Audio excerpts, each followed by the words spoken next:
Okay, so we've talked about the need for intentional focus on training the prefrontal cortex and understanding the creating balance within the fight or flight response and the parasympathetic nervous system is the key to having adaptation, meaning the ability to convert stress to strength,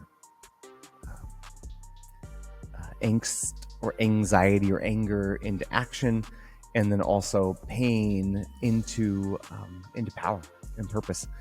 And the given the general ideas of movement, connection, and cultivation, in order to satisfy the stress response when that amygdala does get activated, in order to then engage the prefrontal cortex. So now let's talk about setting yourself up for success. So Davis's story will go into great detail in the very next section, their main course load, and getting lit. And long story short, Davis's environment did not allow him to be able to break the cycles that he was in with addiction and PTSD. And so when I talked to him, he told me he had 3 goals. He said, I have 3 goals, which are to lose weight. He, again, gained 80 something pounds since getting out of the military. Lose weight, to detox off of his sugar and alcohol and processed food addiction. And then he wanted to be able to get a car, have his own vehicle. And he's, I'm going to say 35, 36 years old. So I said, hey, I have an idea. Let's get your passport and let's send you down to live in the Dominican Republic as a full immersion experiment, I should say, to put him in the middle of nature, get him on a Dominican whole food diet, and see what happens. And although that's difficult for most people to do on a long-term basis, I believe if you can set up your day-to-day activities where you don't have a choice, it makes the training process easier. A good book is Motivation Doesn't Work, and it talks about motivation as a finite level of energy within our brain, and once we've used it up, then we will default to the weaker choice, even though that choice isn't beneficial. And they've done countless studies on this. And so I would recommend, think about the areas of your life where you can just put yourself in situations where you don't have any choice other than to move, have some kind of natural connection with God, or that there's something to be cultivated that you cannot ignore. Children are a great example, right? Right? Think about a newborn baby. That parent will do a lot of things in order to stop that baby from crying that they would not do before. Get up crazy hours in the middle of the night. The wreckage of the body and sleeping in chairs, holding them and rocking them and nursing them for women.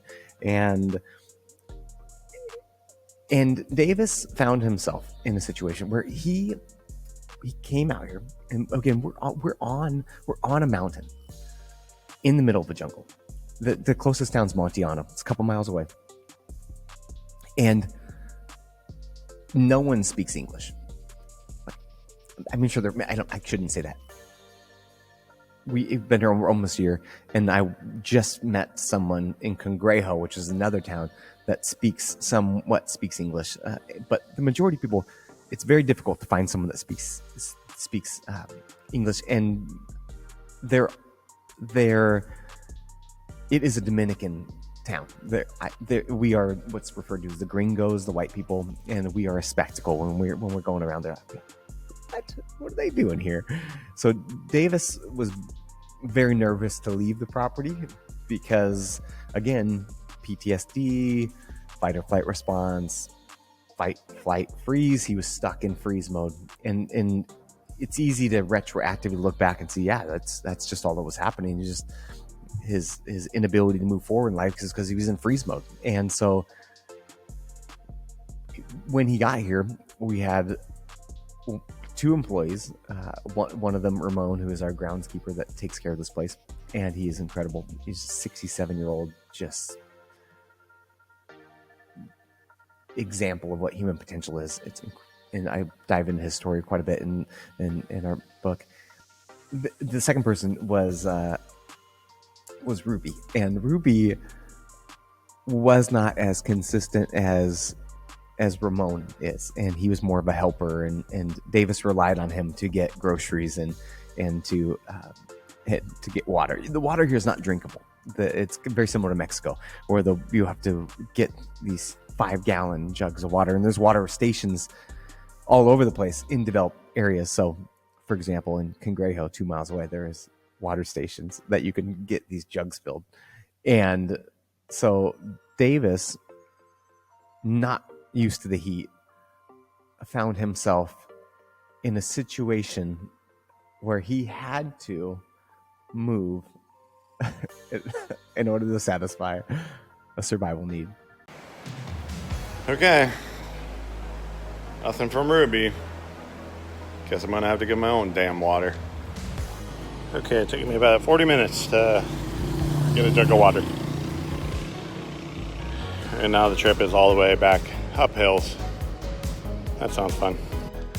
Okay, back to the driveway entrance. Might die. Oh, there's a nice breeze. I think I'll just stay here for the rest of the day. As I slowly die here. One last witness.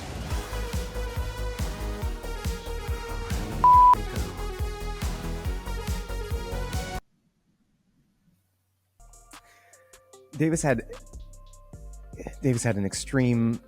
some pretty significant extreme goals, and he was locked in a very extreme pattern, and an extreme measure was effective. And this is a fun example, because he literally did not walk down the driveway before this moment. It's a mile-long driveway. And so for you, sitting at home, stuck in an artificial environment, full stress, still toxicity, inactivity, technology, you don't need to go to this extreme. Well, maybe you do. I shouldn't say that. Actually, that's not fair. Most people aren't going to have the flexibility and the ability to go to this extreme situation. And so, but that doesn't mean that there isn't still little steps that you can take now. And again, this is going back to those 3 principles. And your journey is your journey. Your health is your health. And we got kind of weird during the pandemic there, where people started to be mean towards other people that didn't take care of their health the way that they thought they should, whether that was staying home or masking or getting vaccines. But let's be real crystal clear. The only person that is going to have to pay for the consequence of their health decisions is you. So what can you do right now to add more movement, more connection, and more cultivation within your life right now to just start to engage the orbital lateral prefrontal cortex?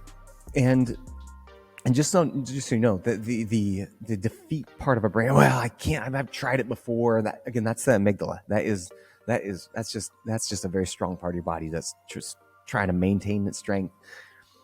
Find what's fun, find what feels good, and then do that, and then put yourself in a situation where you have to do that. And whether that is a simple thing of parking a little bit farther away, so you got to walk a little bit more, whether it is setting your cell phone away from where your desk is, so if you want to go check your cell phone, you got to get up to go check it. Whatever works for you right now to just implement those 3 strategies is what's going to be the most effective, and it's going to make it easier.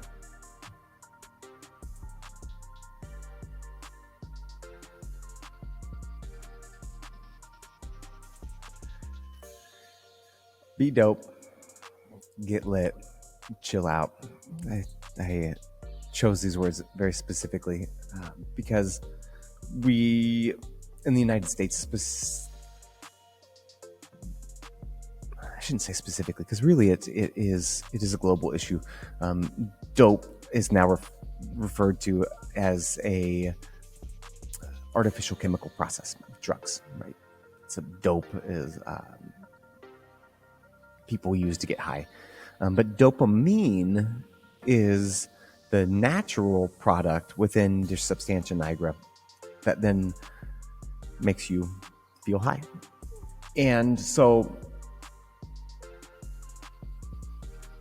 this is an important concept to understand, is that when you are artificially getting your dope, whether that is from drugs or from alcohol or from technology, video games, whatever artificial thing that feels good, that's if it feels good and it's like, oh man, I got 1,000 views on my Facebook, oh, that's dopamine. And if you are getting it artificially, you are getting dope. When you can do things naturally in nature, you are stimulating and engaging the part of the brain that produces dopamine. You are becoming more dope. Okay? So don't get dope, be dope. The more things you do naturally, move, connect, cultivate, that then make you feel good, make you more dope. Okay, because right now culturally, like dope is like a cool thing. Right? Oh man, like musicians get high and that's cool, right? And it's not culturally, right? It's like it's shown to be very like. What if we could change that? What if we change doing things the way that God intended us to, producing dopamine within our own brains? Like that becomes dope. Getting lit, same thing. Getting high.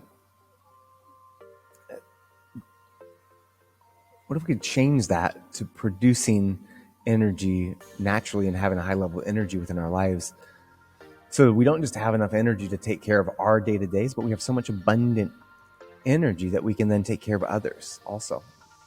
To me, that's what living abundantly is. It's not just having enough for myself, but having so much that I'm in a good place and I can freely and joyfully give my time, my resources, my energy to others. Chill out, right? And the only way to get strength is by chilling out. That rest, digest, develop, and heal. And so this diagram, I broke down a quick and easy self-assessment that you can do in order to see if you are in a place where you can heal. Happy, H. Energized, E. Aligned, A. And light. Happy's is a tricky one for me, because oftentimes I think people sometimes they justify a negative activity or a negative habit. No, that's what makes me happy. Does it make you happy, or is it getting you dopamine? And so happy for me, I think of that place of complete peace and joy, and understanding the neuroanatomy is that when that prefrontal cortex is going in, that chatter from the amygdala is reduced. And I have a very vivid memory that I go back to as my spectrum of, okay, this is full happiness. And I remember it was one year we took our entire team from Symmetry Chiropractic Wellness Center to an all-inclusive resort in Mexico. And it's a very artificial experience. It's very different than here, right? This is an authentic, real, rustic, authentic, wild experience. The all-inclusive resort is different, right? It's not the same. However, I remember there was one moment where I was sitting on the beach, and I was sitting there. Beckett was in like a stroller. He was very little, and I don't remember how old he was, 1 or 2, but he was little. And my, or maybe it was, yeah, I think it was with Beckett. And I was getting my memory mixed up. That's not perfect again. Apparently I'm human. The My employees and my wife and Penny are like all playing in the ocean, and I remember this moment. I was like, all one of my goals in life was to have a business, a clinic, where all my employees like loved working there. And that moment for me was like a realization, like in I am in alignment with my purpose, my calling, which goes down to aligned. Like I am in alignment. I didn't want to just be a successful business person. I wanted to be a boss to people that loved working with me and for me. And so and this is a common thing since we bought this property and then been here. We've had so many friends that have said, "Oh my gosh, I wish I could just walk away from my job, my life, and just be out in the Caribbean." And for me, I'm like, "Oh, is that because you want to help educate people on how God's principles are true with healing, and that we can do better as far as health care?" No, they just want to get away from their job because they hate their job, right? Their job isn't in alignment with what the purpose God has put on their heart for their life, and that alignment is a disconnect. And then energized, like this goes back to the abundant energy. And do you have enough to take care of yourself, and then exercise and do all the things that you want to do, play with your kids, spend quality time with your friends, and have fun? Or are you drained? Or are you somewhere on the spectrum? And then light. And this is where I fell very short in the pandemic. But the pandemic for me felt very heavy, and the stress of it felt heavy. And I was not able to heal because of that. That's part of my equation where there was a disconnect there. Because this is quick self-check that you can look at each area of life, and then maybe be a little more specific, a little more intentional for where you're moving, where you're implementing movement, cultivation to create, and connection into which area you may be missing. And then just break it back down to be dope, get lit. Dope feels good. Dopamine, adrenaline gives you energy.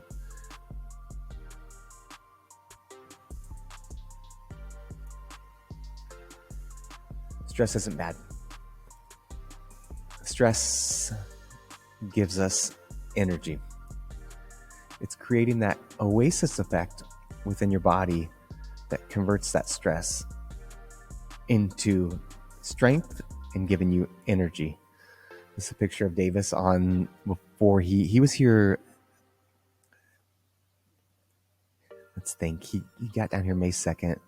He left September, so 4 months. Davis was here 4 months. In 4 months, Davis had lost 57 pounds. And had broken his habits of reliance on drugs and alcohol and food. And in the next module, we're going to talk about what happened after he left here, which is for me, the most inspiring thing. Because I am a person that I love personal development. I'm constantly listening to audiobooks about how to be better, do better, serve more, make more change, help more people. And a lot of those things, they help get almost get like a rah. You talked about I talked about David Goggins, listen to David. Can't help but get pumped up watching David Goggins. And those things are good. However, when changes occur within your brain, it is absolutely remarkable, because the brain, again, is prefrontal cortex specifically, is faster than a supercomputer. It solves problems before you know you have them. And that's the goal. And that's the potential, because we talked a lot about, and maybe it's perceived as a negative thing of like how strong the amygdala is. But think about this. There always can be a balance. Biceps get very strong. Triceps can now get equivocally strong in order to balance it. So where that amygdala has become super, super strong, that means that the potential for the prefrontal cortex is equivocally there. So just remember, move, cultivate, connect, heal. Are you happy? Are you energized? Are you in alignment? And does life feel light?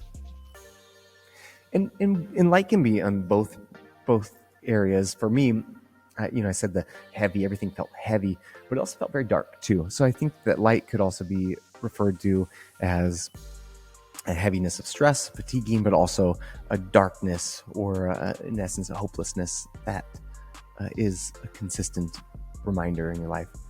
So heal, move, cultivate, connect, produce energy from stress by creating an oasis effect.